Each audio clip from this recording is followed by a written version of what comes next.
My name is Colin, I'm 44 years old, father of 3, married, and worked most of my life in IT as a corporate sales professional. Working for big global companies provides some incredible opportunities, which include traveling the world, attending conferences, meeting amazing people, and going on luxury vacations to exotic destinations. But the job is high pressure. It's a results-based career where you're only as good as your last sale.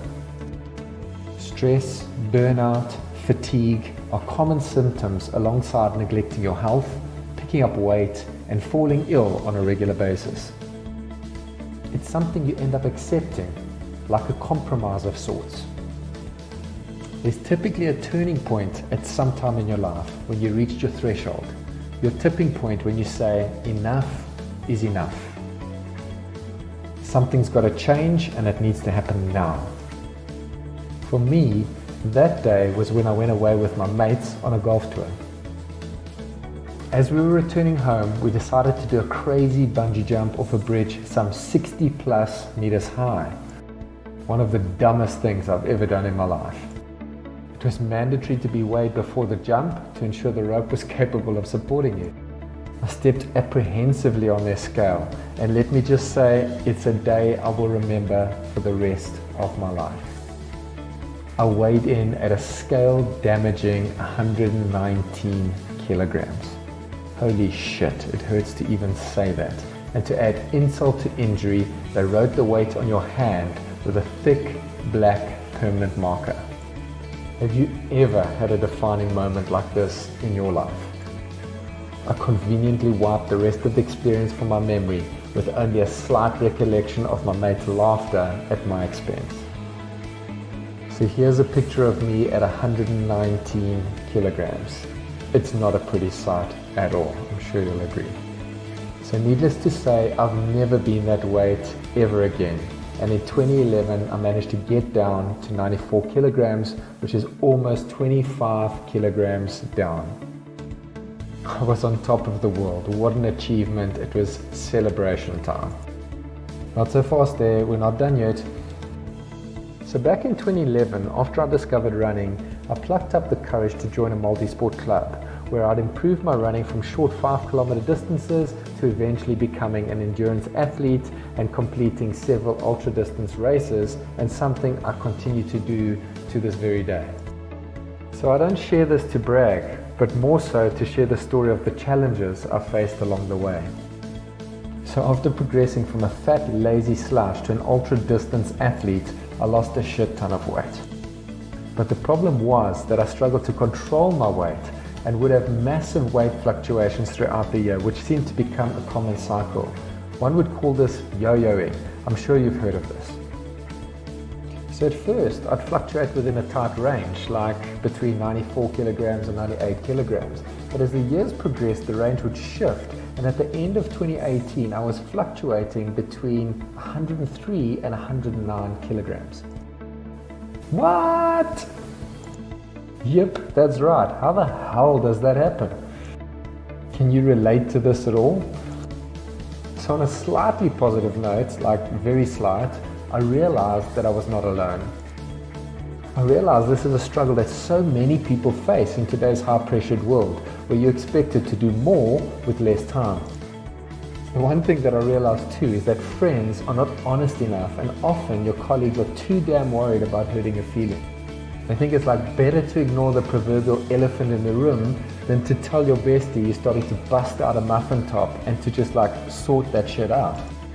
And looking back now, I wish somebody could have said to me, it's not okay to accept to be fatter because you're over 40 years old. It's not okay to weigh more than the front row of the Springbok rugby team. It's not okay to eat shit all day and expect your body to perform. It's not okay to constantly get sick and take medication on a daily basis. So in February 2019, that's this year, I made the decision to get my act together and end this battle of the bulge once and for all. I set out on a personal quest to find a better way, a lifestyle change, something that would help me not only lose weight, but keep it off. I was not interested in some fad diet, only eating salads and bland foods and having to count calories and track every morsel of food I put in my mouth. I mean, seriously, what a life. And people do this shit. So let's fast forward to today. I've dropped my weight significantly and I'm currently around 96 kilograms. I'm fitter and stronger than I was in my 20s and my health is phenomenal.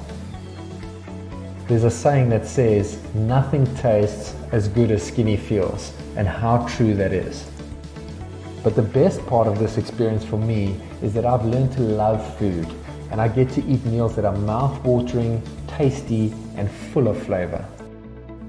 I've made some simple yet effective changes that include cutting out sugar and reducing my consumption of carbs. The best part is that I've no craving for sweet sugary things and I feel satisfied after every meal and no more frequent snacking. Okay, so what has this story got to do with you might be asking? And that's a great question. You see, after managing to drop the weight and keep it off, there's never a day that passes without somebody asking me, "Hey Colin, what's your secret? Can you help me lose weight too?" The funny thing is, there's no secret at all. The challenge is quite simply, what advice do you follow and how to follow through and not end up yo-yoing as I did for so many years. So losing weight can be achieved by following a strict protocol and having the discipline, but the truth is, it's just not sustainable. Evidence suggests that people following calorie-restrictive diets typically end up picking up all the weight they lost, and usually with a little bit of interest too, kind of like a tax for doing something so stupid. In the past couple of months, I've helped a few of my friends and family members by sharing my learnings, showing them what worked for me, and guiding them through some of the challenges along the way, all with great success. But I realized I need to do more. I want to do more. I need to find a way to share my knowledge with hundreds and possibly even thousands of people. I feel so passionate about it. So how can I do this? I asked myself. Fortunately, I have some web design skills and the concept of the 28-day challenge was born. I've put my heart and soul into it and designed the program with one purpose in mind: to help you transform into the healthiest, strongest, and fittest version of yourself. I know you're going to love it.